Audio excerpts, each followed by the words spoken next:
Hello ಎಲ್ರಿಗೂ ನಮಸ್ಕಾರ. Welcome to Nishi ಪ್ರವೀಕರಣ ಲಾಗ್ಸ್. ಎಲ್ಲರೂ ಚೆನ್ನಾಗಿದ್ದೀರಾ ಅಂದ್ಕೊಂಡಿದ್ದೀನಿ. ನಾನು ಕೂಡ ಚೆನ್ನಾಗಿದ್ದೀನಿ. ಇವತ್ತಿನ ಟಾಪಿಕ್ ಬಂದು ಹೇರ್ ಫಾಲ್. ಆಲ್ಮೋಸ್ಟ್ ಅಲ್ಲನ್ನೆಲ್ಲ ಮಾಡಿರೋದು ಹೇರ್ ಫಾಲ್ ಬಗ್ಗೆನೇ ಅನಿಸುತ್ತೆ. ಇವಾಗ ಹೇರ್ ಫಾಲ್ ಆಲ್ಮೋಸ್ಟ್ ಅಲ್ಲೆಲ್ಲ ಹುಡುಗಿರಿಗೂ ಉದ್ದ ಕೂದಲ ಇರಬೇಕು, ದಪ್ಪ ಕೂದಲ ಇರಬೇಕು ಅಂತ ಆಸೆ ಇರುತ್ತೆ. ಸೊ ಅದಕ್ಕೆ ಏನು ಮಾಡೋದು, ಹೋಮ್ ರೆಮಿಡೀಸ್ ಏನೇನು ಯೂಸ್ ಮಾಡೋದು ಎಲ್ಲ ಡಾಕ್ಟರ್ಸ್ ತೋರಿಸಿದ್ರು. ಅದು ಕರೆಕ್ಟಾಗಿ ಫಾಲೋ ಮಾಡಿದ್ರೆ ಅದು ವರ್ಕ್ ಆಗುತ್ತೆ. ಯಾವುದೇ ಟ್ರೀಟ್ಮೆಂಟ್ ಆಗಲಿ ಅಟ್ಲೀಸ್ಟ್ 6 months ಆದರೂ ಮಾಡಲೇಬೇಕು. ಅದು ಹೋಮ್ ರೆಮಿಡಿ ಆದರೂ ಕೂಡ ಓಕೆ, ಇಂಗ್ಲೀಷ್ ಮೆಡಿಸಿನ್ಸ್ ಆದರೂ ಓಕೆ. ನಾವು ಏನೇ ಟ್ರೀಟ್ಮೆಂಟ್ ತೊಗೊಂಡ್ರು 6 monthsವರೆಗೂ ಅದ್ರ ರಿಸಲ್ಟ್ ಏನಂತ ಗೊತ್ತಾಗಲ್ಲ ಅಲ್ವಾ. ಸೊ ಇವತ್ತಿನ ಹೋಮ್ ರೆಮಿಡಿ ಹೇರ್ ಫಾಲ್ ಅಂದರೆ ಇವಾಗ ಹೇರ್ ಪ್ಯಾಕ್ ಹಾಕೋದು, ಹೇರ್ ಆಯಿಲ್ ಹಚ್ಚೋದು, ಆ ಥರ ರೆಮಿಡೀಸಿಂದ ಹೇಳ್ಕೊಡೋಣ ಅಂತ ಇದ್ದೀನಿ.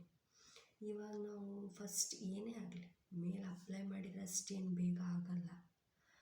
ಫಸ್ಟ್ ಯಾವಾಗಲೂ ನಾವು ಫುಡ್ ಮೇನ್ ಅಲ್ವಾ. ಒಳಗಡೆಯಿಂದನೇ ಚೇಂಜಸ್ ಆಗಬೇಕು. ಹೊರಗಡೆ ಅದೆಲ್ಲ ಟೆಂಪ್ರವರಿ. ಹೊರಗಡೆಯಿಂದ ಮಾಡಿದ್ದು ಬೇಗ ಏನು ವರ್ಕ್ ಆಗಲ್ಲ. ಫಸ್ಟ್ ಯಾವಾಗಲೂ ಒಳಗಡೆಯಿಂದ ನಮ್ಮ ತಿನ್ನೋ ಫುಡ್ ಚೆನ್ನಾಗಿರಬೇಕು ಅಲ್ಲ. ಫಸ್ಟ್ ತರಕಾರಿಗಳನ್ನ ಜಾಸ್ತಿ ತಿನ್ನಬೇಕು. ಈ ಕರಿಬೇವು ಮಾತ್ರ ಬಿಡಲೇಬೇಡ. ಕರಿಬೇವು ಕಣ್ಣಿಗೂ ಕೂಡ ಒಳ್ಳೆಯದು ಮತ್ತು ಹೇರ್ ಕೂಡ ಒಳ್ಳೆಯದು. ಸೊ ಕರಿಬೇವನ್ನ ಜಾಸ್ತಿ ತಿಂದರೆ ಒಳ್ಳೆಯದು. ನೆಕ್ಸ್ಟ್ ಇವಾಗೇನು ಹೇರ್ ಫಾಲ್ನ ಒಂದು ಪ್ಯಾಕ್ ಹೇಳ್ತೀನಿ. ಮೆಂತ್ಯ ಬರುತ್ತೆ, ಮೆಂತ್ಯ ಕಾಳನ್ನ ಹುರ್ಕೊಂಡು, ನೆಕ್ಸ್ಟ್ ಈ ದಾಸವಾಳ ಎಲೆ ಸಿಗುತ್ತೆ, ಆ ದಾಸವಾಳ ಎಲೆನ, ಮೆಂತ್ಯನ, ನೆಕ್ಸ್ಟು ಅದ್ರ ಹೂವು, ಕೆಂಪು ದಾಸವಾಳ ಇರುತ್ತಲ್ಲ ಅದ್ರ ಹೂವು, ಆಮೇಲೆ ಅಲೋವೆರಾ, ಅದಷ್ಟು ಮಿಕ್ಸಿ ಮಾಡಿಕೊಂಡು ಅದನ್ನ ಪೇಸ್ಟ್ ಟೈಪ್ ಮಾಡ್ಕೋಬೇಕು. ಪೇಸ್ಟ್ ಮಾಡಿಕೊಂಡು ತಲೆಗೆ ಅಪ್ಲೈ ಮಾಡಿ 1-2 hours ಬಿಟ್ಟು ಸ್ನಾನ ಮಾಡೋದ್ರಿಂದ ಹೇರ್ ಚೆನ್ನಾಗಿ ಬರುತ್ತೆ. ಇದು ವರ್ಕ್ ಆಗುತ್ತೆ. ನೆಕ್ಸ್ಟ್ ಇನ್ನೊಂದು, ಮೆಂತ್ಯನ ಹುರಿದು ಪುಡಿ ಮಾಡಿಕೊಂಡು ಅದಕ್ಕೆ ಎಗ್ನ ಮಿಕ್ಸ್ ಮಾಡಿಕೊಂಡು ಹಚ್ಕೊಳ್ಳೋದ್ರಿಂದ ಅಟ್ಲೀಸ್ಟ್ ವೀಕ್ಲಿ 1 time ಆದರೂ ಇದನ್ನು ಮಾಡಿದರೆ ಹೇರ್ ಅಂತೂ ಬಂದೇ ಬರುತ್ತೆ. ನೆಕ್ಸ್ಟ್ ಇಲ್ಲ ಅಂದರೆ ಈ ಎಗ್ಗು ಮತ್ತು ಮೊಸರು 15 daysಗೆ ಒಂದು ಸಾರಿ ಆದರೂ ಅಪ್ಲೈ ಮಾಡಲೇಬೇಕು.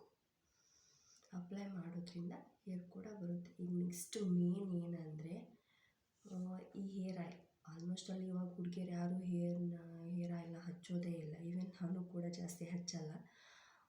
ಹೇರ್ ಆಯಿಲ್ ಹಚ್ಚಿ ಕೂಡ ಬಿಡಬಾರ್ದು, ಅದರಿಂದ ಪಿಂಪಲ್ಸ್ ಕೂಡ ಆಗುತ್ತೆ. ಸೊ ನೀವು ತಲೆ ಸ್ನಾನ ಮಾಡೋಕ್ಕಿಂತ ಬಿಫೋರ್ ಒಂದು 2-3 hours ಹಚ್ಚಿ ತಲೆ ಸ್ನಾನ ಮಾಡೋದ್ರಿಂದ ಏನು ಪ್ರಾಬ್ಲಮ್ ಆಗೋಲ್ಲ. ಇವಾಗ ಆಯಿಲ್ ಹೇಗೆ ರೆಡಿ ಮಾಡ್ಕೊಳ್ಳೋದು ಅಂತ ಫಸ್ಟ್ ಇವತ್ತೊಂದು ಆಯಿಲ್ನ ಹೇಳ್ತೀನಿ. ಯಾವುದು ಅಂದರೆ ಈ ಪ್ಯೂರ್ ಕೊಬ್ಬರಿ ಎಣ್ಣೆ ತೊಗೋಬೇಕು. ಪ್ಯೂರ್ ಕೊಬ್ಬರಿ ಎಣ್ಣೆ ತೊಗೊಂಡು ಅದಕ್ಕೆ ಈ ನೆಲ್ಲಿಕಾಯಿ ಸಿಗುತ್ತೆ, ಬೆಟ್ಟದ ನೆಲ್ಲಿಕಾಯಿ ಅಂತ ಇಷ್ಟಿಷ್ಟೇ ಇರುತ್ತದೆ. ಬೆಟ್ಟದ ನೆಲ್ಲಿಕಾಯಿನ ಸಣ್ಣದಾಗಿ ಹೆಚ್ಕೊಂಡು ಈ ಎಣ್ಣೆಯಲ್ಲಿ ಬೆಸ್ಟ್ ಅಂದರೆ ಈ ಗಡಿಗೆಯಲ್ಲಿ ಮಣ್ಣಿನ ಪಾತ್ರೆ ಇರುತ್ತಲ್ಲ ಅದರಲ್ಲಿ ಕಡಿಮೆ ಉರಿಯಿಂದ ಅದನ್ನ ಕುದಿಸಿ ಸ್ಟೋರ್ ಮಾಡಿಕೊಂಡು ವೀಕ್ಲಿ 1-3 times ಹಚ್ಚೋದ್ರಿಂದ ಹೇರ್ ಚೆನ್ನಾಗಿ ಬೆಳೆಯುತ್ತೆ.